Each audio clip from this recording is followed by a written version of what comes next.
හොඳයි පුවත්පත්වලින් පසු අප සූදානම් වෙන්නේ අප ඔබට පුරුදු වුණු විදිහට මේ මොහොතේ පවතින තත්ත්වය පිළිබඳ කතා බහ කරන්නට. ඒ වගේම දැන් පරීක්ෂණ දියත් කිරීම කියන කාරණය මූලික කරගෙන ලොකු කතා බහක් ඇති වෙලා තිබෙනවා. ඊයේ දවසේදී පෞද්ගලික රෝහල් පද්ධතියත් මේ හා සම්බන්ධයෙන් දායක කර ගැනීමේ ක්‍රියාවලිය, ඒ වගේම පරීක්ෂණ මට්ටම වැඩි දියුණු කරගත යුතුයි කියන කාරණය රජයේ වෛද්‍ය නිලධාරීන්ගේ සංගමයේ පැත්තෙන් කියවිලා තිබුණා. ඒ වගේම රජයේ පැත්තෙනුත් කියවිලා තිබුණා පරීක්ෂණ වැඩි දියුණු කිරීමේ ක්‍රියාවලිය දියත් කරනවා කියන කාරණේ. ලෝකයේ පැත්තෙනුත් කියවිලා තිබුණා පරීක්ෂණ අවශ්‍යයි කියන කාරණේ. ඒ නිසා මේ වෙද්දී ලංකාවේ ක්‍රියාකාරීත්වය කොහොමද කියන දේ පිළිබඳ අපි මේ සම්බන්ධයෙන් කතා කරනවා. බොහොම ගෞරවයෙන් ආරාධනා කළත් දවසේදී නියෝජ්‍ය අධ්‍යක්ෂ ජෙනරාල් වෛද්‍ය සේවා විශේෂඥ වෛද්‍ය අමල් හර්ෂද සිල්වා අයබෝවන් අදසුම බොහොම ගෞරවයෙන් පිළිගන්නවා. ඒ වගේම වෛද්‍ය පරීක්ෂණ ආයතනයේ බොරැල්ල අධ්‍යක්ෂතුමන් වෛද්‍ය ජයරුවන් බණ්ඩාරතුමනි අයබෝවන් බොහොම ගෞරවයෙන් පිළිගන්නවා. මම නියෝජ්‍ය අධ්‍යක්ෂ ජෙනරාල්තුමනි ඔබතුමාගෙන් කතාව පටන් ගන්නවා. අපි කතාවට ප්‍රවේශයෙන් එන්න මේ මොහොතේ පවතින තත්ත්වය ගැන කතා කළොත් අර අපි කාලයක් කතා කරගෙන ආව මේක අර කමියුනිටි ට්‍රාන්ස්මිෂන් එකට යන්න නොදී තියාගමු කියලා. දැන් තියෙන තත්ත්වය කොහොමද?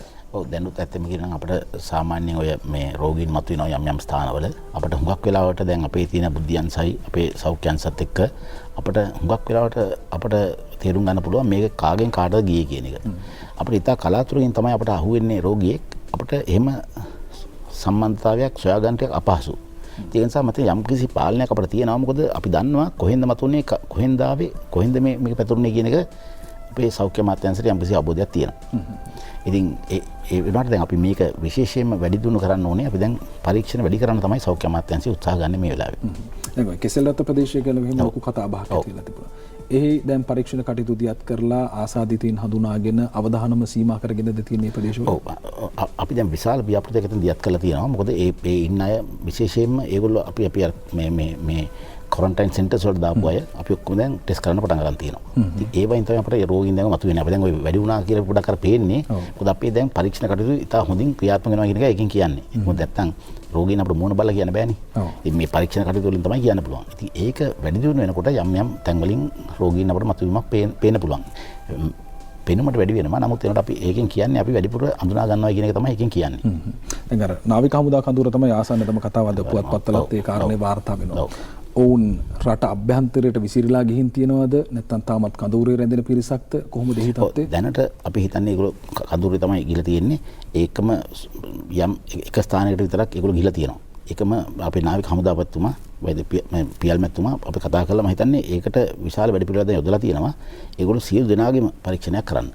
ඉතින් ඒ වගේ තත්ත්වයක් තමයි අපි දැන් උත්සාහ ගන්නේ කොහොමද ඒක ආවේ කියන එක බලන්න. ජයරුවන් බණ්ඩාර මෙතුමනි දැන් මෙතන අපිට පොඩි ප්‍රශ්නයක් ආවා. දැන් අර කොරෝනා වර්ල්ඩ් මීට් එක තමයි අපි කවුරුත් බලන්නේ. ඒකේ බලනකොට ලංකාවේ ටෙස්ටිං තාමත් තියෙන්නේ 7200යි කියලා. දැන් ඇමරිකාව වගේ ඒවා අප්ඩේට් වෙනවා 140යි. දැන් අපේ පුවත්පත්වල වාර්තා වෙනවා අපි 12000 ඉක්මවා ගිය ප්‍රමාණයක් කරනවා. දවසකට 1000කට ආසන්න ප්‍රමාණයක් කරනවා. ඇත්තටම අපේ ටෙස්ටිං දවසකට කොච්චර වෙනවද මේ වෙද්දි කොච්චර කරලා තියෙනවද?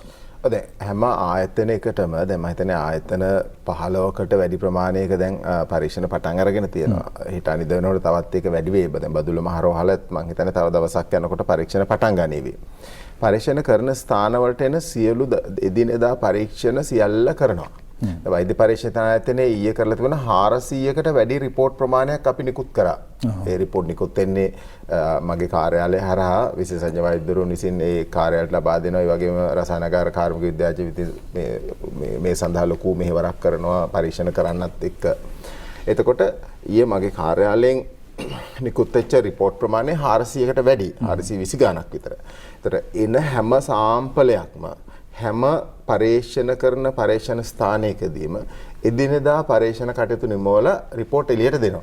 දැන් ඊයේ දවස වෙනකොට 12000කට වැඩි ප්‍රමාණයක් ලංකාව පුරා පරීක්ෂණ කරලා තිබුණා. ඒක වෛද්‍ය පරීක්ෂණ ආයතනය ගත්තාම මම හිතන්නේ 7500කට වැඩි වෛද්‍ය පරීක්ෂණ ආයතනය තුල විතරක් මේ වෙනකොට පරීක්ෂණ කරලා තියෙනවා. දැන්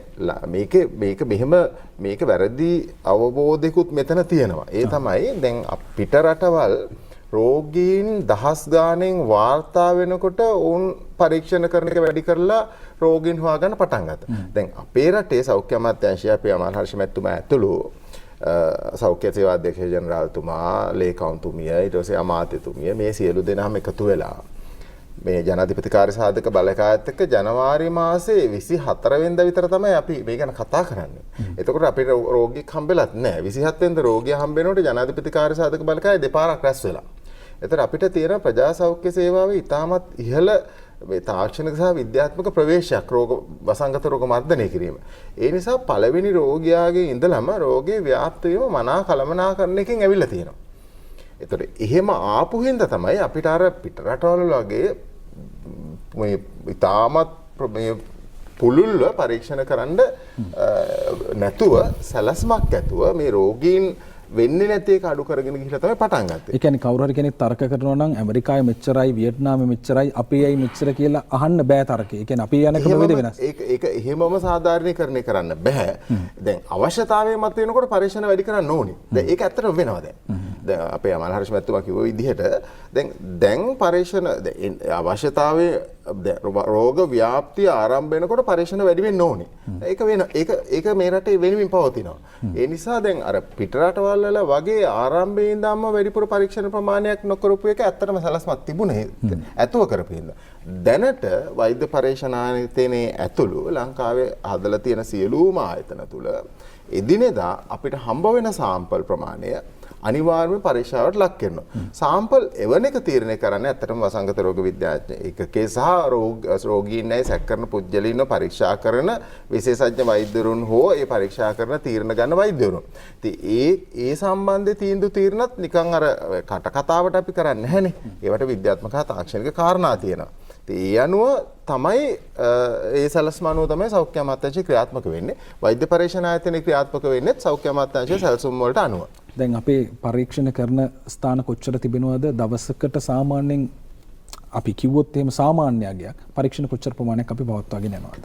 මම හිතන්නේ ඊයේ දවස් වෙනකොට 600කට වැඩි ප්‍රමාණයක් ඊයේ දවස් ඇතුළත වෙලා තියෙනවා. හරිම සංඛ්‍යා ලේඛන මට මේ වෙලාවේ මං ළඟ නැහැ. සාමාන්‍යයෙන් මේ මීට සති දෙකකට ඉස්සෙල්ලා තිබුණට වැඩි 3 ගුණයක් විතර දැන් පරීක්ෂණ කරනවා. ඒකෙත් අපිට උපරිම ධාරිතාවයේ තියෙනවා 1000 ඉක්මවල දවසකට කරන්න මේ වෙනකොට ඒක තවදුරටත් වර්ධනය වෙයි. අවශ්‍යතාවය අනුව ධාරිතාව වැඩි කිරීම හෝ පරීක්ෂණ කරන ප්‍රමාණය වැඩි කිරීම කරන්න පුළුවන්. වෛද්‍ය පරීක්ෂණ ආයතනයේ පවා සියලුම කාර්ය මණ්ඩල එකතු වෙලා පැය 24ම කරන්න අපි සූදානම්. අපි කණ්ඩායම් දැනට 5ක් ලෑස්ති කරලා තියෙනවා. තාම කණ්ඩායම් 3යි වැඩ කරන්නේ. තව කණ්ඩායම් 2ක් ඉන්න. කියන්නේ දෙගුණයකට ආසන්න වැඩි කිරීම හැකියාව අපිට තියෙනවා. නමුත් අපි පරීක්ෂණ සඳහා කට්ටල එන ප්‍රමාණය අනුව ඒක වැඩි කරන්න පුළුවන් ඇත්තට. දැන් අර මේ පවතින තත්ත්වයක් එක්ක අධ්‍යක්ෂණතුමනි අර යෝජනා කිහිපයක් ඇවිත් තිබුණා. ආසාදිතයින් හමුවුණු ප්‍රදේශවල පරීක්ෂණ කරමු, අවදානමක් පවතින ප්‍රදේශවල කරමු, එහෙමත් නැතිනම් රට ඇතුලේ නියදි විදිහට තෝරගෙන පරීක්ෂණ කරමු. අපි කොතනද දැන් ඉන්නේ? නෑ අත්වශයෙන්ම අපි ඔය තුනම කරනවා. දැන් රෝගීන් ඉන්නවා නම් රෝගීන්ගේ පරීක්ෂණ කටයුතු කරනවා.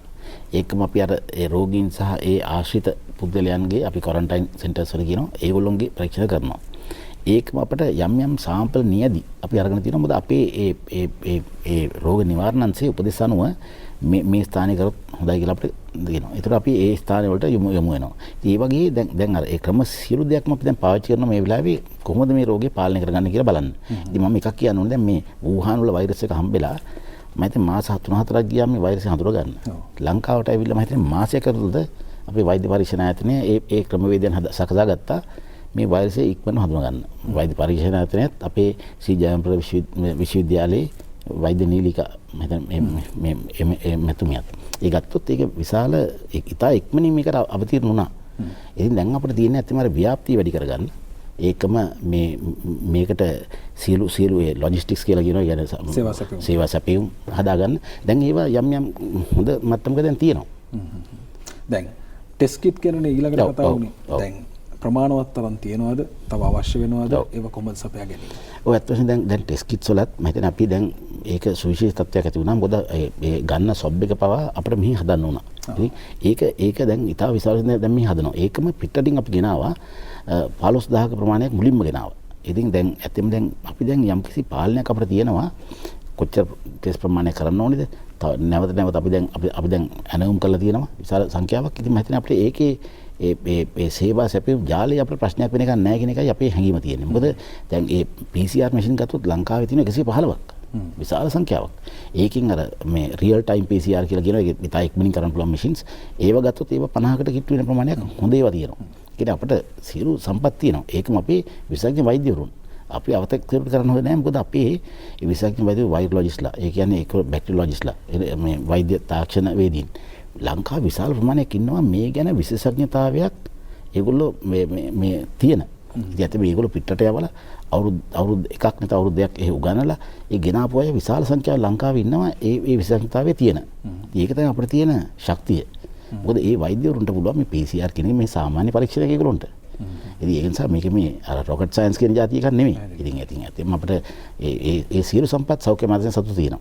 ඊගෙන මහජනතාව බය වෙන්න ඕනේ නැහැ. මොකද ඒ සියලු දේ එකට එකලාස් වෙලයි මේක වෙන්නේ. දැන් සමහර රටවල මේ කරගන්න බැරුව දඟල රටවල් ගොඩක් තියෙනවා. ඒ රටේ කරන්නේ නැහැ PCR පරීක්ෂණ. ඒගොල්ලෝ ඒ සාම්පල් එකතු කරලා පිටරට යවලා තමයි ඒව කරන්නේ.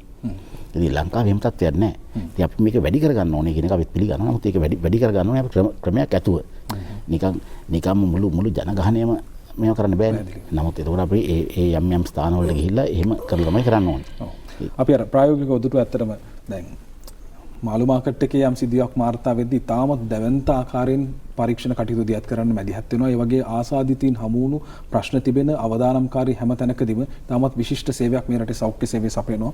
අපි ඒ පිළිබඳ වචන දෙකක් නැහැ. ඔවුන් කරන කාර්යභාරය හදවතින් මගේ කරනවා මේ මොහොතේ ආරම්භයේ සිට මේ දක්වා මේ තත්ත්වයක මේක පාලනය කරගන්න හැකියාව ලැබුණේ ලෝකයේ අනෙකුත් රටවල් එක්ක සංසන්දනය කරද්දී අපේ රටේ සෞඛ්‍ය පද්ධතිය දියත් කළපු ඒ ශක්තිමත් වැඩපිළිවෙල නිසා.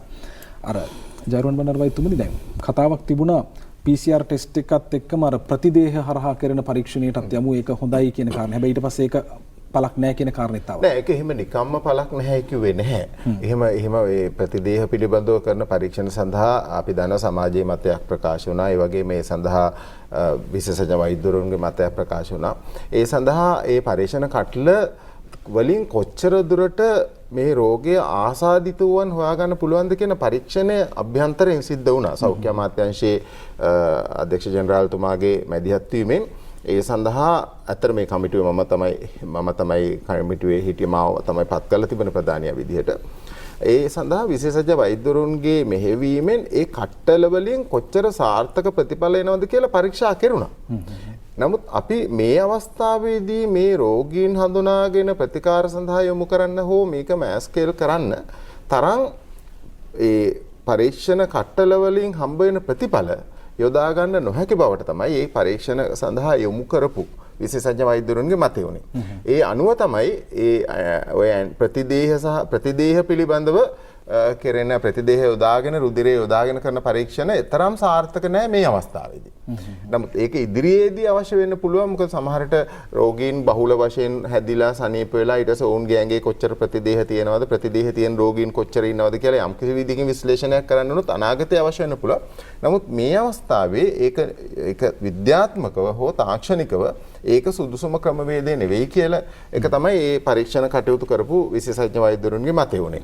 එහෙම නැතුව නිකම් මේ ආවා මේක එපා කිව්වා එහෙම එකක් නෙවෙයි. ඒකට විද්‍යාත්මක සහ තාක්ෂණික පදනමක් ඇතුව තමයි මේ තීරණය ගත්තේ. ඒ සඳහා සෞඛ්‍ය අමාත්‍යාංශයේ හරිම ක්‍රමවේදයේ මැදිහත් වීමක් සිද්ධ වුණා. දැන් අපි ගෙනියන්නේ සම්පූර්ණයෙන්ම PCR පරීක්ෂා. මේ අවස්ථාවේදී ඇත්තටම කියනවා නම් PCR පරීක්ෂාවෙන් කරන්නේ විස බීජ තමන්ගේ ශරීරයේ තියෙනවද කියලා ගුණණය වෙනවද කියලා බලන එක. ඒක තමයි මේ වෙලාවේ වැදගත්. අපිට අවශ්‍ය වෙන්නේ මේ වෙලාවේ විස බීජේ පතුරවන පිරිසක් ඉන්නවා නම් සමාජයේ ඒගොල්ලන්ව වෙන් කරලා ප්‍රතිකාර කිරීම සහ ඔවුන් එක්ක යම්කිසි විදිහකින් සම්බන්ධතාවයක් ඇති වුණා නම් කවුරුන් හෝ ඒ පුද්ගලයාව විස බීජ මතුවෙනවද නැද්ද කියලා බලන්න අයිසොලේ මේ ක්වොරන්ටයින් කරලා එහෙම නැත්නම් වෙන් කරලා තියන එක. එතකොට මේක කරන්නට නම් විස බීජම හොයා ගන්න ඕනේ. විස බීජය හොයාගන්න පරීක්ෂණය තමයි PCR පරීක්ෂණය. එතකොට කාගේ හරි කේටේ හෝ ශ්ලේෂ්මලයේ මේ වෛරස් එක ආසාදනය වෙලා තියෙනවා නම් ඒ වෛරස් එකේ ජාන මට්ටම අනුව තමයි ජානයක් තියෙනවද නැද්ද කියන එක තමයි හොයන්නේ. එතකොට එක වෛරස් එකක් තිබුණත් ඒකට මේ PCR පරීක්ෂාව උත්තර දෙනවා. හරියට සාම්පලේ ගත්තොත්. ඒ PCR පරීක්ෂාවත් සාමාන්‍ය නම් කියන්නේ ඒක තමයි ගෝල්ඩ් ස්ටෑන්ඩඩ්. එහෙම නැත්නම් මේක තමයි හොඳම පරීක්ෂාව මේ වෛරස් එක හොයාගන්න කියලා. ඒ හින්දා තමයි ඒකම කරන්නේ. ඒතර PCR පරීක්ෂාව නෙගටිව් කියලා කාට හරි කිව්වොත් එහෙම අපි දන්නවා ඒ පුද්ගලයා 70%කට 80%කට වඩා රෝගය පතුරවන රෝගකාරකෙක් නෙවෙයි. හැබැයි PCR පොසිටිව් කියලා කිව්වොත් ඔහු අනිවාර්යයෙන්ම ඔහුගේ PCR නෙගටිව් වෙනකන් එහෙම නැත්නම් PCR පරීක්ෂාව මේ ප්‍රතිඵල නොදෙන තාක්කල් ඔහුව වෙනම වෙන් කරලා තියන්න ඕනේ. මේකෙත් වැදගත් කාරණාවක් තියෙනවා. ඒ තමයි අපි දන්නවා ලංකාවේ මතුවෙච්ච පළවෙනි රෝගියා දවස් 12න් ගෙදර යවුවා IDH රෝහලින්. PCR පරීක්ෂාව නෙගටිව් වෙලා. එහෙම නැත්නම් PCR පරීක්ෂාවේ උත්තරයක් නැතුව. ඉස්සලා පොසිටිව් වුණා දෙතුන් වතාවක් කරනකොට නෙගටිව් වුණේ දවස් 12න්. හැබැයි චීන ජාතික කාන්තාව නෙගටිව් වෙන්න දවස් 26ක් ගියා. ඊළඟට දැන් තවත් ලාංකික කිහිප දෙනෙක් ඉන්නවා මේ රෝහල් ගත වෙලා ඕන් දවස් 30 32 33 පහ වෙලා තාම ඒක නෙගටිව් වෙලා නැහැ. මේක තමයි මහ ජනතාව අවබෝධ කරගන්නට අවශ්‍ය. ඒ තමයි මේ වෛරස් එක ඇඟට ඇතුළු වුණාම මේ වෛරස් එක අපේ ප්‍රතිශක්තිකරණ පද්ධතියේ උරොත්තු දීමේ හැකියාව මත ඉක්මනින් ඇඟෙන් අයින් කරනවා. ඒ හැකියාව අඩු අයගේ වැඩිපුර වෛරස් එක තියෙන්න පුළුවන්.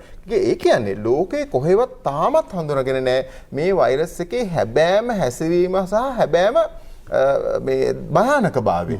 ඒක තමයි මේ ලෝකේ හැමෝම තියෙන භයානකම. තාම ලෝකේ හරි අධ්‍යයනයක් වෙලා නැහැ. ඉතින් අපි අන්තික තව බෙහෙතක් හොයාගෙනත් නැහැ. ඉතින් මෙන්න මේ කාරණාව හින්දා තමයි අපි මෙච්චර කියන්නේ මේකේ ලීදලිටි එක එහෙම නැත්නම් මරණයට පත් කිරීමේ හැකියාව අඩුවත් අකර්මණ්‍ය කිරීමේ හැකියාව ඉතාමත් වැඩි. අනිත් එක තමයි අපේ රට තාමත් සුරක්ෂිත වෙලා තියෙන්නේ වෛරස් ප්‍රමාණය පරිසරයේ අඩු හින්දා. මේක අපි බොහෝ අවස්ථාවල කියන දැන් මෙතන අපි 5 දෙනෙක් ඉන්නවා නම් 5 දෙනාගේම වෛරස් එක තියෙනවා නම් වෛරස් ගොඩ 5 ගුණයක් මෙතන පරිසරයේ තියෙනවා. එතකොට මෙතන කාට හරි අලුත් එක්කෙනෙක්ට වෛරස් එක බෝ වෙනවා නම් 5 ගුණයක් ප්‍රබලව බෝ වෙනවා.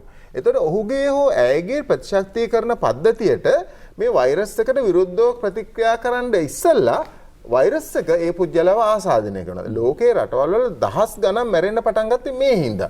ඇමරිකාව, එංගලන්තය, ඉතාලිය, චීනය ඇතුළු බොහෝ රටවල් වල එකපාරම ලොකු වෛරස් ප්‍රමාණයක් මිනිස්සුන්ගේ ශරීරගත වුණාම ඒවුන්ගේ ශරීරයට මේක දරා ගන්න බෑ.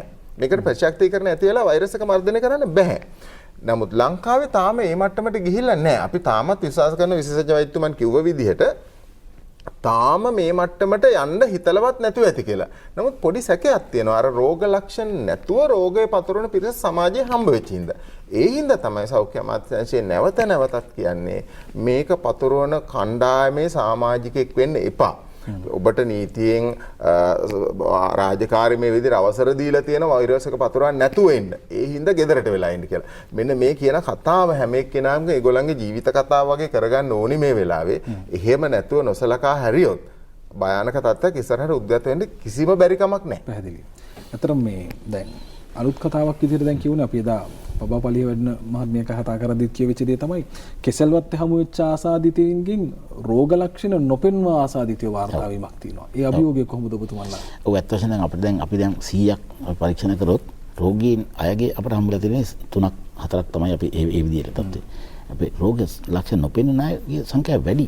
ඉතින් ඒ වගේ විශාල ප්‍රශ්නයක් අපිට අභියෝගයක් තියෙනවා. ඉතින් ඒක නිසා අපේ මේ ඇත්තම මේ ඒ රෝගියා සමග ආශ්‍රිත පුද්ගලයන් ඒ තවත් අය ඒ සොයා හඹා යාම ඉතා වැදගත්. මම හිතන්නේ මේ හඹා යාම ඉතා හොඳින් කරනවා. මොකද කියන්නේ දැන් කිසිම රටක අර ක්වොරන්ටයින් කරලා මේක අරගෙන මුළු ගම පිටින් වට කරලා එහෙම වුණා ඌහන් වල වුණා. නමුත් ලංකාවේ ඒක විශාල වශයෙන් හොඳට වෙනවා. ඒ වෙන එකෙන් තමයි අපට අර ආසිදෙ නැති පුද්ගලයන් අපි කොටු කරගන්නේ. ඒ කොටු කරගෙන ඒගොල්ලෝ බලලා කොටු කරගන්නවා කියන වැරදි මම හිතන්නේ. එහෙම අපි ඒගොල්ලෝ මේ අගතිරවත් කරන්නේ නැහැ. නමුත් ඒගොල්ලෝ අපි ඇත්තෙම මේ ඒගොල්ලෝ බල පරීක්ෂණ කටයුතු කරනවා. ඉතින් මේ වගේ විශාල වැඩපිළිවෙලක් යනවා අපිට අපි ඒ රෝගීන් සොයා ගන්න. ඉතින් ඒකට මම හිතන්නේ අපේ බිම් මට්ටමේ කාර්ය මණ්ඩලයේ විශාල වශයෙන් ඉන්නවා. ඒ සෞඛ්‍ය අමාත්‍යාංශය ඒ අතින් හරි ප්‍රබලයි. මොකද ඒකම ආරක්ෂක අමාත්‍යාංශය ආරක්ෂක නිලධාරීන් මේ වෙලාවේ ඉතා විශාල මෙහෙයුමක් දියත් කරලා තියෙනවා. ඉතින් ඒක ඉතාමත්ම හොඳ දෙයක් රටට. අපි ඉතාමත්ම අගය කරනවා. කතා දෙකක් නෑ මේ දේ මේ ආකාරයෙන් පාලනය කරන්න මේ රටේ රජය සෞඛ්‍යාංශ ආරක්ෂකාංශ ලබා දුන්නේ උපරිම කැපවීම පිළිබඳ අප ඉතාමත්ම ආදරයෙන් ගෞරවයෙන් ඔවුන් සිහිපත් කරන්නේ. මොකද යම් විදියකින් අප ආරක්ෂිතව ජීවත් වෙනවා නම් ඒ ඔවුන්ගේ කැපකිරීම මතම තමයි. දැන් මේ වෙද්දී පරීක්ෂණ වැඩි දියුණු කිරීමේ කමිටුවේ සභාපතිවරයා වශයෙන් ඔබතුමන්පත් වෙනවා. මොනවද කරන්න බලාපොරොත්තු වෙන්නේ? කොහොමද ඉදිරි වැඩපිළිවෙල? ඔව් ඇත්ත වශයෙන්ම අපි දැන් මුලින්ම අපි කරා මේ සංගණනයක් කරා තියලා සියලුම PCR මැෂින්ස් වල ලංකාවේ. අපිට 115ක ප්‍රමාණයක් විතර තියෙනවා PCR මැෂින් විතරක්. හැබැයි ඒ වයින් අපිට හොඳටම කරන්න පුළුවන් මැෂින් ගත්තොත් ඒ 55ක් වගේ තමයි 55ක් වගේ දාන තමයි තියෙන්නේ. ඒක පුද්ගලිකංශෙත් තියෙනවා PCR මැෂින් 15ක් විතර.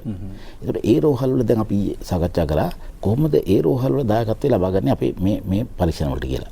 ඉතින් මම හිතන්නේ මේ සියලු කණ්ඩායම් වල අපි සහයෝගය ලබා ගන්න තමයි ඉස්සරහට බලාපොරොත්තු වෙන්නේ. එතකොට අපේ සෞඛ්‍ය නොවන ආයතන වල PCR මැෂින් විශාල සංඛ්‍යාවක් තියෙනවා. ටී රිසර්ච් ආයතනය අපේ මේ බලශක්තිය අමාත්‍යාංශයේ තියෙන PCR මැෂින් දෙකක්.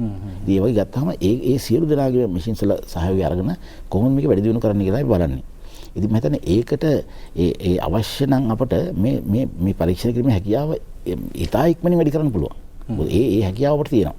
ඉතින් අර සේවා සැපයීම් ජාලය අපිට තව දියුණු කරගෙන මේක වැඩිදුර සපයන්න පුළුවන් තත්ත්වයක් අපිට තියෙනවා. ඉතින් මම හිතන්නේ මේකට විශාල වශයෙන් අපිට නායකත්වය දෙන්න අපේ අතිග ජනාධිපතිතුමා ඒකම මම හිතන්නේ බැලුවොත් ඒ බිම් මට්ටමේ තියෙන සුළු දේවල් පවා එතුමා දන්නවා. අපේ අමාත්‍යතුමිය පවිත්‍ර වන්නේ මැතිණිය ඒ හැම ආයතනෙම ගිහිල්ලා තියෙනවා. සාමාන්‍යයෙන් මේ වෙලා තියෙන ඒ නොන් මෙඩිකල් වුණාම අපි වෛද්‍යවරයෙක් වුණාම හරි බයයි මේ ලැබ් එකට යන්න නේ ජයරුවන්.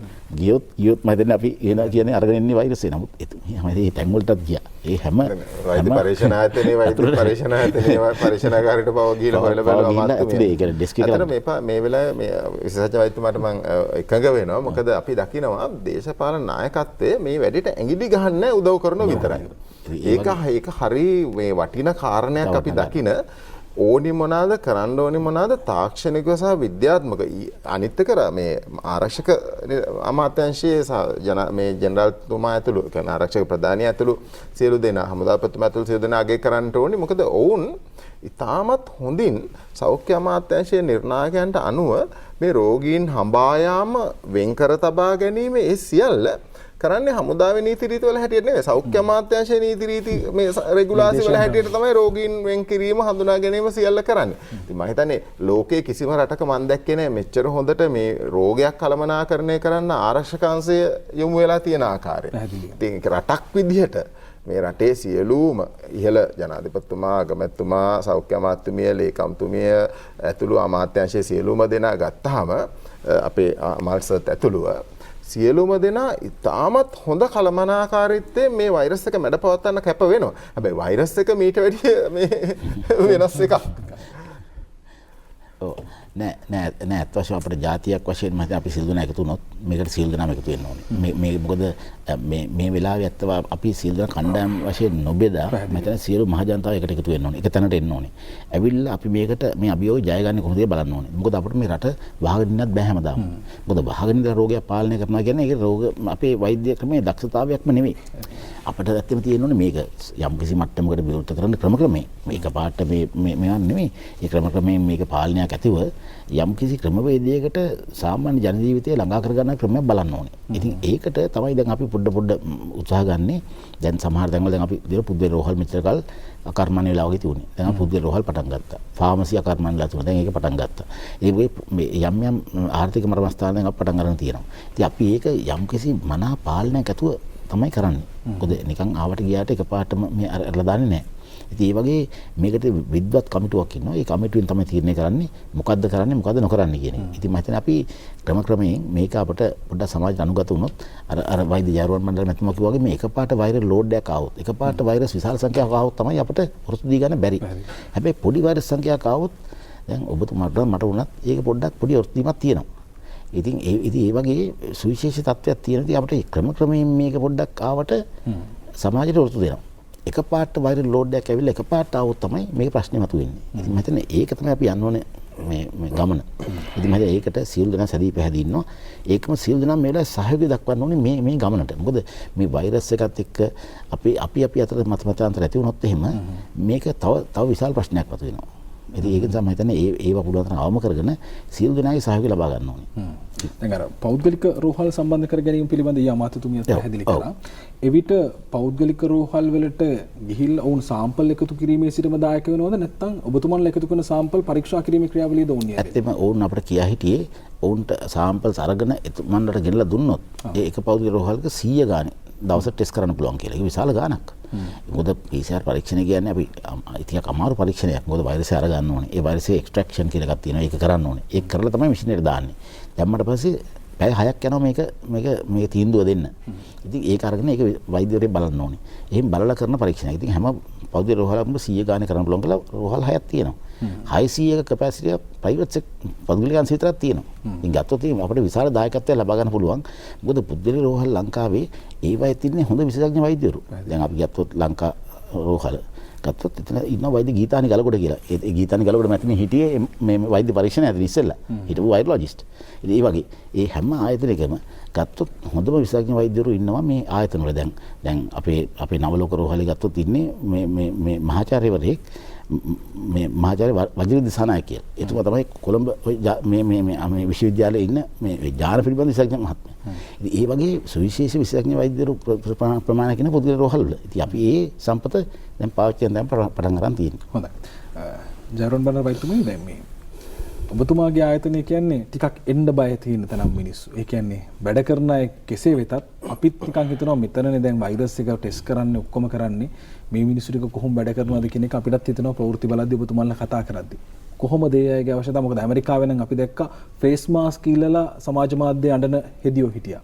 අපේ රටේ තත්ත්වය කොහොමද? එකක් තමයි කියන්න ඕනේ ෆේස් මාස්ක් එක තිබුණේ නැතත් අපේ සෞඛ්‍ය අමාත්‍යාංශයට සම්බන්ධ සියලු අංශවල උදවිය ඕක ගැන අඬ ඉන්නේ ජීවිතේ පරදුවට තියලා වැඩ කරනවා මේ වෙනකන් මෙහෙම නෙවෙයි මීට වැඩිය දරුණුවට මේ වෛරස් එක ආසාදිනවත් සෞඛ්‍ය සේවයේ මම විශ්වාස කරනවා මම වැඩ කරන කණ්ඩායම මම දන්න හින්දා සහ ගොඩක් ආයතන වැඩ කරලා තියෙන හින්දා වැඩේ කරනවා මිසක් මේ එක එක අඩුපාඩු කියනන් ඉන්න කට්ටියක් නෙවෙයි මගේ ආයතනය ගත්තාම අපේ ආයතනයේ උයලා කන්නේ බොහෝ වෙලාවට ඊට පස්සේ මගේ කණ්ඩායම වෙලාව ඇවිල්ලා මේක අගේ කරන්න ඕනේ සුළු සේවක මහත්මීන්ගෙන් ඉඳලා රසායනාගාර කාර්මික විද්‍යාඥයන් විශේෂඥ වෛද්‍යවරුන් දක්වා සමහරට මම දන්න මගේ එක විශේෂඥ වෛද්‍යවරයෙක් පෙරේදා මම හිතන්නේ මේ ડોક્ટર ජූඩ්ජය මහ ගිහිල්ලා තිබුණේ රෑ 12:00මුත් පස්සේ ගිහිල්ලා තිබුණේ ඊට පස්සේ මේ වෛරස් සංසය තුන් දෙනාම මතක් කරන්නට අවශ්‍යයි ડોક્ટર ජානකී අබේනායක ජූඩ්ජය මහසාන අධික ජනගය කියන අනිත් එක මේ රසායන කාර්මික විද්‍යාඥ කණ්ඩායම ඔවුන් අතර සංවාද පුහුණු වීම මේ ක්‍රමවේද පිළිබඳව මේ අධ්‍යයනය කරලා ඔවුන් අතරත් මේ දවස්වල ඩෙවලොප්මන්ට්ස් තියෙනවා. ඊට අමතරව ඔවුන් රසායනාගාරයට උදේට ගියාම කීයට හරි රෑ ඉවරලා එනකන් අර සේරම සූට් එක ඇඳගෙන ඒකත් එක්ක ඕන ඒක ඇතුලේ ඉන්න වෙනමම තේ එකක් එළියෙන් ගෙන්නගෙන බීලා ආපහු මේක ඇතුලේ නැත්තම් 100 ගාණක් පරීක්ෂා කරන්න බෑ. ඒ කැපවීම කරන හැබැයි එකක්. මේ වෛරස් එක අපේ ආයතනයට ගේන්නේ ට්‍රිපල් පැකේජ් කියන එක. ඒ කියන්නේ බෑග් තුනක කන්ටේනර්ස් තුනක දාලා තමයි එන්නේ. ඒකට අමතරව පොලිතීන් එක දාලා සීල් කරලා එන්නේ. එතකොට වෛරස් එක එළියේ විස බීජ තියෙන්නේ නැහැ සාමාන්‍යයෙන්. ඒ තිබුණත් ගෙනාවට පස්සේ එළියේ තියෙන විස බීජ හරණය කරලා තමයි අපේ රසායනාගාරයට උන් ගෙනියන්නේ. ඒක වෙනම ආරක්ෂක ඇඳුම් ඇඳගෙන ගෙනියන්නේ. ගෙනිච්චට පස්සේ අර සේෆ්ටි කැබිනට් ඇතුලේ තමයි මේවා ඕපන් වෙන්නේ. අරින්නේ අරපු ගමන් මේ වෛරස් එකේ තියෙන විස බීජ හරණයකට ලක් කරනවා. ඒතකොට එතනින් එහාට විස බීජය එහි අඩංගු වෙන්නේ වැරදීමකින් හරි ඒ වෛරස් එක ගෙනපු භාජනවල මොන හරි තිබුණොත් මේවා විනාශ කරන්න ඉස්සෙල්ලා විස බීජ හරණයකුත් සිද්ධ කරනවා. ඒ හින්දා බයෝ සේෆ්ටි එහෙම නැත්නම් මේ විස බීජ වලින් ආරක්ෂා වෙන්න ඕනේ සියලු විධිවිධාන ක්‍රියාමාර්ග අරන් තියෙනවා. ඊළඟට මේ ඉවත් කරන දේවල් ඒ කියන්නේ අපිට මේ ගේන කන්ටේනර්ස් ඉවත් කරන එක තියෙනවානේ.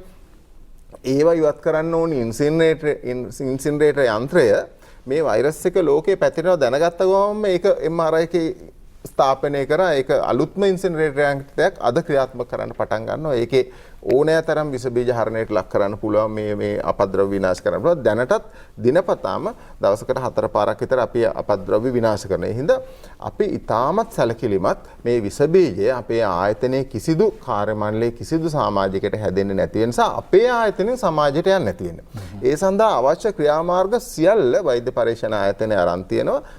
අපෙන් කාටවත් හානියක් වෙන්නේ අපි කරන්නේ වෛද්‍ය පරීක්ෂණ ආයතනයේ මේ වෙනතුරු දිනපතා 100%ක් එන හැම පරීක්ෂණයක්ම කරලා වාර්තාවක් නිකුත් කරලා එන්න තරමක් කරන්න සූදානම් වෙලා කණ්ඩායම් 3 වෙනකොට 5ක් ලෑස්ති වෙලා රසායනාගාර 1 වෙනකොට 2ක් ලෑස්ති කරලා අපි සූදානම් මේ ආයතනයක් විදිහට මේ රටේ එන ඕනෑම අභියෝගයකට මුහුණ දෙන්න පරීක්ෂණ සම්බන්ධයෙන්. ඔය ඇත්ත වශයෙන්ම මට කියන්න ඕනේ මේ වෛද්‍ය පරීක්ෂණ ආයතනයේ තියෙන්නේ පරීක්ෂණ කටයුතු කරන්න. මොකද ඒක මෙතුමා ලෑස්ති කරන් තියෙනවා මේ මහජන සෞඛ්‍ය පරීක්ෂකවරු සමග කණ්ඩායමක්. වෙන ස්ථානයක මේ වෛරස් පැතිරීමේ තර්ජනයක් තියෙනවා නම් ඒ තැන් ගිහිල්ලා මම හිතන්නේ ජීවාණුහරණය කරන්න.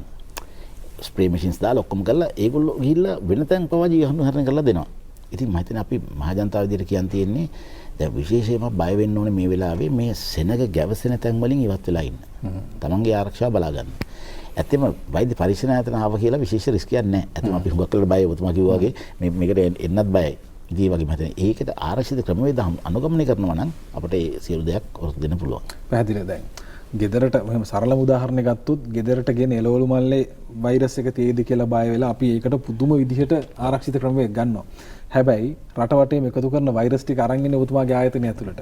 ඒකත් එක්ක ගනුදෙනු කරලා රෑ 12 එක වෙනකම් මේ පරීක්ෂණ කරලා වාර්තා දෙන මේ නිලධාරීන් පිළිබඳ අපි කොයිතරම්නම් ගෞරවනීය විදිහට කතා කළ යුතුද කියන දේ අමුතුවෙන් කියව යුතු නැහැ. සරලව තැනින් තේරුම් ගන්න අපි පරිස්සම් වෙන විදිහ සහ වෛරස් එකත් එක්ක සම්පූර්ණ ඍජුවම ගනුදෙනු කරන උන් කොයිතරම්නම් කැපකිරීමක් කරනවද ආරක්ෂිතව මේ දේවල් සිද්ධ කරන්න. අපි පහුගිය සතියේ අමතුමිත් එක්ක කතා කරද්දී අධ්‍යක්ෂතුමනි කියවුණු දේ තමයි රෝහල් පද්ධතිය 30ක් පමණ සූදානම් කරගෙන තිබෙනවා මේ කොරෝනා වෛරසයට මුහුණ දීම සඳහා. ප්‍රශ්නේ තියෙන්නේ වෛරසය වැඩි වුණොත් රෝහල් පද්ධතිය මේකට මුහුණ දෙන්න පුළුවන්ද කියන තැන. අපි වෛද්‍ය සැපයුම් සේවා සෞඛ්‍යාංශ කොහොමද මේ වෙලාවේ ශක්තිමත් විදිහට වැඩ කරන්නේ? ඇත්ත වශයෙන්ම අපි රෝහල් පද්ධතිය ඉතාමත්ම ශක්තිමත්. මොකද අපිට රෝහල් 1060ක් තියෙනවා ලංකාවේ පුරාවට. ඒකෙන් අපි විශේෂ 30ක් අපි ලෑස්ති කරලා තියෙනවා දිස්ත්‍රික්ක වලට අනුගත කරලා ඒවයි වෙනම රෝගීන් බාර ගන්න ක්‍රමවේදයන් හදලා වෙනම හදලා තියෙනවා. ඉතින් මම හිතන්නේ අපිට ඒකේ නම් දැනට අපිට ප්‍රශ්නයක් වෙලා නැහැ. අපිට ඒ අර දැඩි සත්කාරයක පහසුකම්ද සාමාන්‍ය නැන්දද ඒ සියලු දෙයක්ම අපිට විශාල ප්‍රමාණයක් තියෙනවා. මොකද දැනට අපි 30ක් අඳුනාගත්තට අපි සියලුම රෝහල් ඔය සම්බන්ධයෙන් ලෑස්ති කරගන්න අපිට පුළුවන්. ඉතින් ඒ වගේ විශාල වශයෙන් අපිට ඒ හැකියාව දැනට තියෙනවා කියන එක මගේ හැඟීම තියෙනවා. ඒ කියන බය වෙන දෙයක් නැහැ. මොකද අපිට ඒ වෘත්තීය හැකියාව තියෙනවා.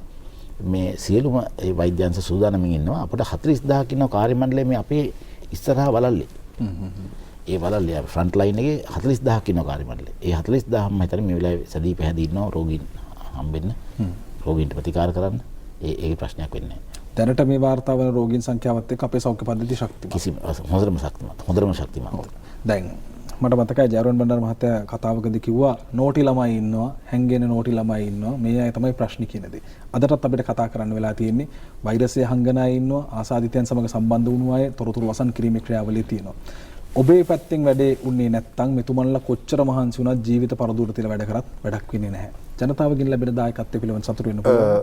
මෙහෙම එකක් තියෙනවා. දැන් පළවෙනිම එක තමයි මහජනතාව අවබෝධ කරන්නට ඕනේ ලෝකයේ මිනිස්සු දහස් ගණන් මැරෙන්න පටන් ගත්තේ ඔවුන්ට වැඩිපුර වෛරස් ලෝඩ් එකක් එහෙම නැත්නම් වැඩිපුර වෛරස් ප්‍රමාණයක් එකවර ශරීරගත වීම තමයි ප්‍රධානම කාරණාව. දැන් අපේ රටේ එහෙම නොවුනේ එහෙම වෙන්නේ නැත්තේ මේක පාලනයක් ඇතුව පටන් ගත්ත හින්දා. එතකොට මෙච්චර කල් මහජනතාව හොඳ ළමයි ගොඩක් හිටියේ ඇත්තටම. හොඳ මහජනතාව ගොඩක් ඉන්නවා. අපි සංස්කෘතික පැත්තෙන්, අධ්‍යාපනයේ පැත්තෙන්, සාක්ෂරතාවයේ පැත්තෙන්, ආගන්තුක සත්කාරය පැත්තෙන් ඉතා ඉහළ ගුණාංග ගතිගුණ තියෙන මිනිස්සු පිරිසක් ඉන්න රටක්. ඒ හින්දා ඇහුම්කන් දීම සහ අර නීති රීති වලට අවනත වීම කියන එක ඉතා ඉහළ මට්ටමක. දැන් අපි දකින්නේ බටහිර රටවල වගේ නීති රීති උල්ලංඝනය කරලා සමාජයේ ව්‍යසන කරන පිරිසක්. එහෙම ඉන්නේ අතලොස්ස. ගැටලුව තියෙන්නේ මේ අතලොස්ස අර වෛරස් පතරවන කණ්ඩායම වෙලා සමාජගත වෙන වෛරස් ප්‍රමාණය වැඩි කරොත් අපේම සහෝදර සහෝදරයන්ට නෑදෑයන්ට දරුවන්ගේ ශරීරවල තුලට වැඩිපුර වෛරස් ප්‍රමාණයක් ඇතුල් වෙන්න පුළුවන්. එහෙම වුණොත් ඔබේ ශරීරය මේ වෛරස් එක මර්ධනය කරන්න ඉස්සෙල්ලා වෛරස් එක ඔබ අනිවාර්යෙන් මර්ධනය කරනවා. ඒකට හේතුව තමයි මේ රෝගයට බෙහෙත් නැහැ. අපේ රටේ නෙමෙයි ලෝකේ කොහෙවත් තාම බෙහෙතක් හොයාගෙන නැහැ. ඒක හොයාගත්තොත් එහෙම ඉතා ඉක්මනින් අපේ රට ගේන්න කටයුතු කරයි රජය. නමුත් එහෙම එකක් නැහැ. ඒ නිසා ඔබට පහසුකම් දීලා වාට්ටුවක දාලා වෙන්ටිලේටර් එකක් හයි කරත් ඔබේ ඇඟ වෛරස් එක මර්ධනය කරන්නේ නැතුව වෛරස් එක ඔබව මර්ධනය කරනවා නම් එහිදී ඔබට අසරණ වෙන්න වෙනවා ඇරෙන්න වෙන කරන්න දෙයක් වෙන්නේ නැහැ. ඉතින් මෙච්චර කල් මේ විදිහට හොඳට කලාවනාකරණය කරගෙන ගිය එක ඔබ නොහික්මී සමාජගත වෙලා අර වැරදි වැඩ කරන පිරිසක් වුණොත් ඔබ හැංගිලා ඉඳලා වෛරස් එක ඇතුලේ වැඩි කරගෙන තව කට්ටියකට පතුරවන පුජ්‍යලයක් වෙලා තව වැඩි දිනෙකට පතුරවලා තිබුණා නම් මේ වෙනකොට එතකොට ඒ පිරිස අනිවාර්යයෙන්ම සමාජයට වෛරස් එක මුදාහැරලා සමාජයේ තියෙන වෛරස් ලෝඩ් එක වැඩි කරනවා. එතකොට කාට හරි දහස් ගණන් තමයි වෛරස් ශරීරයට ඇතුල් වෙන්නේ. එහෙම වුණොත් එහෙම ඒගොල්ලන්ගේ ජීවිත දැඩි අවදානමක තියෙනවා. මේ වගකීම සමාජයේ මහජනතාවගේ වගකීමක්. ඒ නිසා මේ වෙලාවේ මේ සෞඛ්‍ය උපදෙස් පිළිපැදලා වෛරස් පතුරවන රෝගකාරකෙක් නොවි සමාජයට සේවයක් කරන මේ වෛද්‍ය උපදෙස් පිළිපදින යහපත් විදිහට හැසිරෙන යම් කිසි විදිහින් Tamanට සැකයි නම් එළියට එන Taman දන්න රෝගියෙක් හිටියා නම් සම්බන්ධතාවයක් ඇති වුණා නම් ඒ ගැන හෙලි කරලා එළියට ඇවිල්ලා මේ සමාජය ආරක්ෂා කරන සමාජ මෙහෙවරක් කරන පුජ්‍යලෙක් වෙන එක තමයි මම හිතන්නේ මේ වෙලාවේ රට වෙනුවෙන් කරන්න තියෙන හොඳම යුතුයකම. පැහැදිලිවම. ඔබේ පැත්තෙන් විය යුතු යුතුයකම ඉෂ්ට කරලා දෙන්න. මොකද ඇඳිරි නීතිය වෙලාවේ ඔබට අත්‍යවශ්‍ය සේවා නම් ඔබට අයිඩෙන්ටිටියක් දීලා තියෙනවා නම් ලියුමක් දීලා තියෙනවා නම් ඒක පාවිච්චි කළා නෑදෑ ගෙදර කියන්නේ ඒක නෙමෙයි ඔබෙන් වෙන්න ඕන කාර්යභාරය. මේක දීලා තියෙන්නේ මේ රටේ ආර්ථික පද්ධතිය හෝ වේවා අනිකුත් සියලු පද්ධතීන් සක්‍රියව ක්‍රියාත්මක කරගන්න. ඒ වගේම තමයි මේ වෙද්දි පොළොන්නරුවේ ගම් 12කට ආසන්න ප්‍රමාණයක් වහලා තියෙනවා.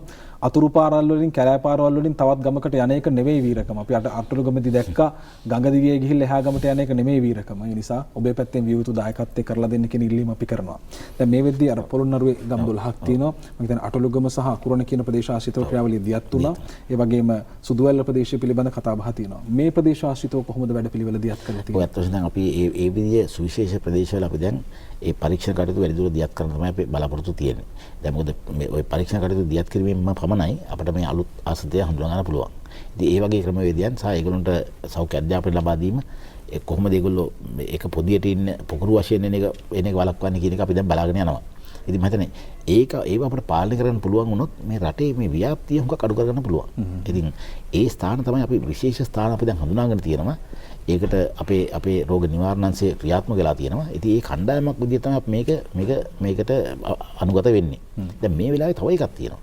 මේ වෙලාවේ ඇත්තෙන්ම ලංකාවට මේක අවස්ථාවක් කරගන්න පුළුවන්. ලංකාවට මේ අනිත් රටවලට උදව් කරන්න පව. මොකද අපේ ඉන්න හෙද කාර්ය මණ්ඩලය 30000ක් පමණ. ඒගොල්ලෝ ඇත්තෙම හොඳම හෙද කාර්ය මණ්ඩලය 3000ක විතර අද වෙන රටවල වලට යවන්න පුළුවන් තත්ත්වකුත් තියෙනවා. ඒක හොඳට හැබැයි ආර්ථික අඳුම මෙහෙම අරගෙන ඇමරිකාවට එංගලන්තයට වගේ අපිට යවන්න පුළුවන්. ප්‍රශ්නයක් නැහැ. මොකද ඒගොල්ලෝ කැමති නම් යවන්න. වෛද්‍යවරු ඉන්න අපිට ඒ දක්ෂ වෛද්‍යවරු ඒගොල්ලොත් යවන්න පුළුවන්. ඉතින් ඒ වගේ ලෝකෙට උදව් කරන්න පුළුවන් අවස්ථාවකුත් මේ වෙලාවේ අපිට තියෙනවා. ඉතින් ඒකත් අපි අමතක කරන්න හොඳ නැහැ. අනිත් තමයි මේ ලංකාවේ තියෙන සමහර අපේ ආයුර්වේද ක්‍රමයේ තියෙන දේවල්. ඒවත් ඇත්තෙම හොඳ මේ ප්‍රතිඵල ගෙන දෙන දේවල් තියෙනවා. ඒවත් අපිට මේ වෙලාවේ මම හිතන්නේ වෙන රටවලට දෙන්න පුළුවන් තත්ත්වයක් තියෙනවා. ආයුර්වේද වෛද්‍යවරුන් ඒක අහන්න ඕනේ. අපි ඒක ගැන දන්නේ නැහැ. නමුත් ඒකත් ඉතා අත්‍යවශ්‍යයි. මොකද මේ වගේ වෙලාවක අපි කොහොමද රටක් විදියට මේක කළමනාකරණය කරගන්නේ? ආර්ථිකය කළමනා කරගන්නත් මේක අවස්ථාවක් වෙන්න පුළුවන්. මොකද ශ්‍රී ලංකා වෛද්‍ය මේ කිව්වහම අපි හොඳ සෞඛ්‍යයක් අපි ලබාගෙන තියෙනවා ඉතා කුඩා වියදමකින්. ඉතින් ඒක ඕනම තැනකට ආදර්ශයක් වෙන්න පුළුවන්. දැන් අපි මේකෙත් බැලුවේ අපි ටෙස්ට් විශාල වශයෙන් අපි ටෙස්ට් කරලා සල්ලි නාස්ති කරගන්න නැතුව අපි ගත්තොත් 100ක් ටෙස්ට් කරොත් අපි විශාල සංඛ්‍යාවක් අපි හඳුනාගෙන තියෙනවා. ඉතින් ඒක හුඟක් රටවල් කරේ නෑ. හුඟක් රටවල් කරේ ඔහේ ටෙස්ට් කරා. ඒ ටෙස්ට් කරාම හැබැයි හඳුනාගත්ත රෝගීන් ප්‍රමාණය යීල්ඩ් එක හරි අඩුයි. ඉතින් අපි ඒක නිසා මම හිතන්නේ ඒක කළමනාකරණය කරගැනීම ඉතාම වැදගත්. ඉතින් ඒවයි සියලු අත්දැකීම් වලට බෙදා හදා ගන්න පුළුවන්. ඉතින් ඒකත් හොඳ අවස්ථාවක් මේ වෙලාවේ ශ්‍රී ලංකා වෛද්‍ය සේවය දැන් අපි දන්නවා පිටරට ඉන්න අය ගොඩක් ඉන්නවා. ඉතින් මේ වෙලාවේ ලංකාවේම මේ අධ්‍යාපනය ලංකාවේ හදාරන දීලා ලංකාව අධ්‍යාපන කේන්ද්‍ර ස්ථානයක් කරගන්න පුළුවන් ඉස්සරහට. පැහැදිලිව. දැන් මේත් එක්කම අද සෞඛ්‍ය සංවිධානය කියලා තිබුණා අපි ඒක පුවත්පතෙන් උපුටා ගත්තා. COVID-19 වලට ලොකුම ෆෝකස් එක සෞඛ්‍ය පද්ධතිය යොමු වෙනකොට අනිත් රෝග සම්බන්ධයෙන් බර තැබීම අඩු වෙලා ඒවට අදාළ වුණු පිළියම් යෙදීමේ යම් අඩුපාඩුවක් වෙයිද කියලා. අපි මේ පැත්ත කොහොමද? ඔව් ඇත්ත වශයෙන්ම ඕනෑම ඒකට ව්‍යසනයක් එනකොට අපට අනිත් පැත්තේ යම් අඩුපාඩු වෙන්න පුළුවන්. හැබැයි ඒ වුණාට අපේ දැන් ගත්තාම අපේ දැන් ඒකටත් දැන් අපි අනුගත වුණා. මොකද අනුගත වුණයි කියන්නේ දැන් ඔය සමහර ක්ලිනික් සායන වලට එන රෝගීන්ට තියෙන බෙහෙත් ප්‍රශ්නේ. මම ඒකට බැසිල් රාජපක්ෂ මහත්මයා කෙලින්ම සම්මත වුණා. සම්මත වෙලා ඒගොල්ලෝ ගෙදරට බෙහෙත් ගෙනලා දෙන්න. තත්ත්වය. ඉතින් මම හිතන්නේ ඒ විදිහේ අපේ අවධානය යොමු වෙනවා ඒ හැම කාරණයකටම ලෝක සෞඛ්‍ය සංවිධානය කියන්න කලින්. එහෙම වෙලා තමයි මොකද ඒ ක්ලිනික් බෙහෙත් දැන් හුඟක් රෝහල් වල ඒ නිසියාකාර ක්‍රියාත්මක වෙනවා. ලොකු රෝහල් වල යම් ප්‍රශ්න තියෙනවා. නමුත් ඒකත් අපි දැන් හඳුනාගෙන තියෙනවා. ප්‍රශ්නයක් හඳුනාගත්තාට පස්සේ උත්තරයක් දෙන්න පුළුවන්. ඉතින් අපි දැන් ඒ ක්‍රමවේදයන් අනුගමනය කරනවා කොහොමද මේ සාමාන්‍ය රෝගීන්ට මේ අවශ්‍ය ප්‍රතිකාර පද්ධතිය ගෙනියන්නේ කියන එක. ඉතින් මම හිතන්නේ ඒකම දැන් අපි අර අපේ පිළිකා තියෙන රෝගීන්ට තියෙන ශල්‍ය කර්ම ඒක දැන් අපි කරන්න පටන් ගත්තා. මුගක් රෝහල් වල. ඒ වගේ අපි දැන් මේ කණ්ඩායම් හඳුනගෙන අවදානම් කණ්ඩායම් හඳුනාගෙන විශේෂ අවධානයක් යොමු කරනවා ඒ කණ්ඩායම් ගැනත්. ඉතින් මොකද අපි කිසිම රෝගියෙක් අමතක කරන්න බෑනේ. ඔව්. ඉතින් ඒක නිසා මම අපි සියලු දෙනාම මේ අපිට හැඟීම යුතු කරන්න ඕනේ. දැන් මුගක් රටවල ඉන්නවා වයස අවුරුදු 70 වැඩි නම් අපි ICU ගන්නේ නැහැ. ලංකාවේ එහෙම නැහැනේ. ලංකාවේ ඕන කෙනෙක් ගන්නවා. අරගෙන කොහොම හරි බේර ගන්න බලනවා. ඒ අනුකම්පාව අපේ තියෙන සෞඛ්‍ය පද්ධතියේ. ඉතින් ඒ නිසා මම හිතන්නේ මේක ඉන්න හොඳ රටක් කියන එකයි මට කියන්න තියෙන්නේ. පැහැදිලිව. ලංකාවේ වටිනාකම කොයිතරම්ද කියලා වෙනදා අපි කතා කරනවා බොහෝ තැන්වලදී. යුරෝපේ නම් මාරයි, ඇමරිකාව නම් මාරයි මේ විදිහට අපි කතා කරනවා. හැබැයි අද මේ සියලු බල පද්ධතින් බිඳ වැටිලා අපි මූණ දෙන විදිය බැලුවාම ලෝකයේ අපිට මාරයි කියන තැනකට අපි පත් වෙලා තියෙනවා. මෙතුවක් කාලයක් නොතිබුණු විදිහේ දැඩි සත්කාර ඇඳන් මේ රට ඇතුලේ නිර්මාණය වෙන විදිහට රොබෝවරුන් හදලා ප්‍රතිකාර වලට යොමු කරන විදිහට මේ රටේ හැමෝම එක විදිහට එකතු වෙලා බොහොම සාර්ථක තැනකට අපි පත් වෙමින් සිටිනවා. මේක හොඳ ප්‍රවණතාවක්. මම කැමති අවසාන වශයෙන් මේ ජයරෝන් වණ්ඩාර වෛද්‍යතුමනි ඇත්තටම අලුත් සංස්කෘතියක් හැදෙමින් තියෙනවා. ඔබ නිරන්තරයෙන් මේ පිළිබඳව කතා කරන කෙනෙක්. මේ ව්‍යසනය අර චර්චිල් වරග කියනවා වගේ ව්‍යසනය තුලින් අපිට අනාගතයේ ජයග්‍රහණයකට යන්න පුළුවන්. මේක අපි කොහොමද පාවිච්චි කරන්න ඕනේ? දැන් මම හිතන්නේ මගේ පිටරට ගිහිල්ලා මේ හිටපු සහෝදරයෝ මගේත් එක තරහ වෙන එකක් නැහැ. හැබැයි මේ රට හොඳ නැහැ, මේ රට එපා කියලා පිටරට ගිය දරුවන්ට වැඩිහිටියන්ට මේ රටට එන්න ඕනේ කියලා අඬලා ඉල්ලන්න වුණා. ඉතින් මේ රටේ වටිනාකම තමයි ඒක. ඕන්ට පිටරටට වැඩිය දියුණු රටවල් වලට වැඩිය මේ රට ආරක්ෂිතයි කියලා එළියට එන්න සිද්ධ වුණා. ඇත්තටම මේක තමයි ඇත්ත කතාව. පිටරටවල වගේ මේ වීදිවල මිනිස්සු මැරෙන්නේ නැහැ.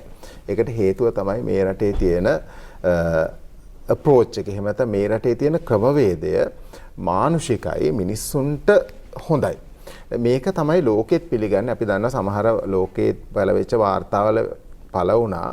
ලෝකයේ සෞඛ්‍ය ආරක්ෂිතම රට විදිහට රටවල් ගොන්න අතරට ගත්තම අපි ඉතා ඉහළ ස්ථානයක ඉන්නවා කියලා. දැන් අනාගතේ මං හිතන්නේ මිනිස්සු අර තාක්ෂණිකව ඉස්සරහට ගිහිල්ලා ඒකෙන් දියුණු වෙයි කියන තැනට වඩා මේ දැන් සුරක්ෂිතභාවය, ඊට පස්සේ සමාජ සුරක්ෂිතභාවය, ආර්ථිකමය, ඊට පස්සේ අනිකුත් රැකවරණ හම්බ වෙන එක, ඊට පස්සේ රෝගකාරක අඩු එක, පාරිසරික සුරක්ෂිතභාවය මේවට ලෝකේ බොහෝ තැනක් හම්බ වෙයි. මොකද අනිත් දේවල් සේරම පුහු දේවල් කියලා ඔප්පු වෙමින් යනවා. ඒ වගේමයි ලංකාවේ දරුවෝ දැන් අලුතෙන් නිර්මාණ ගොඩාක් කරන්න පටන් ගන්න තියෙනවා. මගේ ආයතන විතර මං හිතන්නේ නිර්මාණය කරපු ළමයි ඇවිල්ලා ඇති 10කට වැඩි ප්‍රමාණයක්. එතකොට මේ වගේම බොහෝ දේවල් තාක්ෂණිකව ඉතා ඉහළ මට්ටමකින් තියෙනවා. තාක්ෂණික වගේම ඒ වගේ භාවිතය පිළිබඳව ඉතාමත් හොඳින් හදලා තියෙනවා. ඒතර මේ විදිහට ගියාම අපේ රට අලුත් මානයකට ගෙනියන්න තියෙන හොඳම අවස්ථාව මේ රටට කොන්ද කෙලින් තියාගෙන තනිව නැගිටින්න උත්සාහ කරන්න තියෙන හොඳම අවස්ථාව. අනිත් එක තමයි පහුගිය කාලේ අපි දැක්කා කෘෂිකර්මය කියන්නේ ඉතාමත් පහත් රැකියාවක් මට්ටමට මේ රටේ මේ හඳුන්වා දෙමින් තිබුණා. නමුත් දැන් කෘෂිකර්මය කියන එකට ඉතා ඉහළ තැනක් හම්බෙලා තියෙනවා. දේශීය දේවල්. අන්තිම විශේෂඥ වෛද්‍යතුමන් කිව්ව විදිහට අපේ දේශීය ඖෂධ වර්ග පිළිබඳව. ඒ හින්දා මේ රට අලු ගසලා වැරදි විදිහට අර්ථකථන තිබුණේ ඒවා වෙන් කරලා අපිට තනිව ජාතියක් විදිහට ජාත්‍යන්තරයට ආදර්ශයක් වෙමින් අපේ ශක්තිය විදහා පාමින් ඉහළට යන්න තියෙන හොඳම අවස්ථාව. අනිත් එක තමයි අපේ රටේ කොරෝනා ආසාදනය මර්ධනය කරේ පිටරට දේවල් ඇප්ලයි කරලා නෙවෙයි.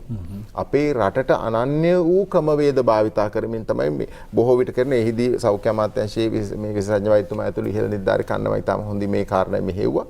ඒ නිසා තව දුරටත් මහා ජනතාවගේ සහයෝගය අත්‍යවශ්‍යයි. පරීක්ෂණ කටයුතු අදාළ නියමිත තාක්ෂණික විද්‍යාත්මක ක්‍රමවේදයට සිද්ධ වේවි. අපි ඒක ඉදිරියේදී තව දුරටත් වැඩි වේවි. හැබැයි මහා ජනතාව මේක බෝ කරගන්න නැතුව ඉන්න එකට ඒක අදාළ නැහැ. පැහැදිලි. මොකද විස බීජය Tamanට ගන්න නැතුව ඉන්න එක ඒක මහා ජනතාවගේ වගකීම. තියෙන ප්‍රමාණය හොයාගන්න එක සෞඛ්‍ය අමාත්‍යාංශය හෝ රජය හෝ එක මැදිහත් වෙලා කරනතුරු තමන්ගේ දරුවෝ බිරින්දෑව පවුල ආරක්ෂා කරගෙන විස බීජේ පතුරන කණ්ඩායමෙන් ඈත් වෙලා මේ වෙලාවේ ආණ්ඩුවෙන් හොඳම සහයෝගය දීලා තියෙනවා. ඒකත් භුක්ති විඳින ගමන් තව ටික කාලයක් මේ විදිහට ගියොත් අපිට මේ විස බීජේ මල්ටිප්ලයි වෙන්නේ නැත. ගුණනේ වෙලා සමාජගත වෙන එක මහ ජනතාව නැවතුවොත් මං හිතන්නේ මේ රටට මේකෙන් ගොඩ එන එක අමාරු නෑ. හොඳයි. අපිට තව මිනිත්තු දෙකක් විතර තියෙනවා. අධ්‍යක්ෂතුමනි.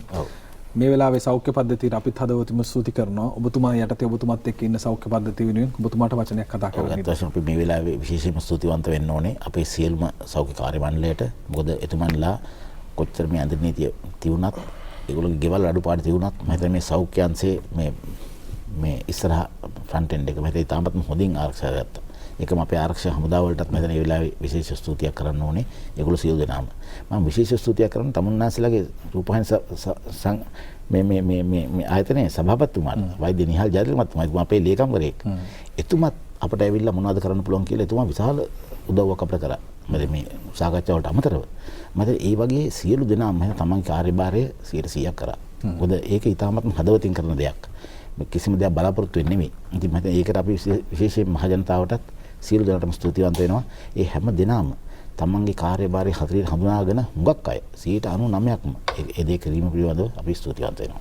පැහැදිලිවම අපේ සභාපතිතුමන් මේ කරන මඟ පෙන්වීම මේ වැඩසටහන් හරහා නිරන්තර මඟ පෙන්වීමක් එතුමන් කරන ඒ වෙනුවෙන් අපිත් ස්තුතිවන්ත වෙනවා මේ කටයුත්ත ජාතික රූපවාහිනිය විදිහට අප වර්ගවාදීව ජාතිවාදී ආගම්වාදී නෙමෙයි මේ වසංගතයේ වළක්වාලීම සඳහා දිය හැකි උපරිම න්‍යායාත්මක සහ ප්‍රායෝගික ක්‍රියාවලිය ඔබට පැහැදිලි කරන එක කරන්නේ.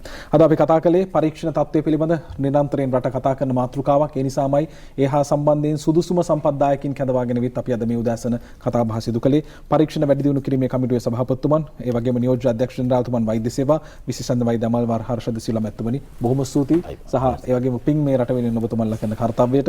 ඒ වගේම වෛද්‍ය පරීක්ෂණ ආයතනයේ අධ්‍යක්ෂතුමන් වෛද්‍ය ජයරුවන් බණ්ඩාර වෛද්‍යතුමනි බොහොම ස්තුතියි. අද දවසේදී පැමිණීම වෙනුවෙන් ජනාධිපතිතුමාට අගමැතිතුමාට රජයට සෞඛ්‍ය අමාත්‍යතුමියට වෛද්‍ය කණ්ඩායම් වලට ආරක්ෂක අංශ වලට මහජන සෞඛ්‍ය පරීක්ෂකකට පෞල් සෞඛ්‍ය සේවිකාවකට කරන්න පුළුවන් කාර්යභාරයක් තියෙනවා.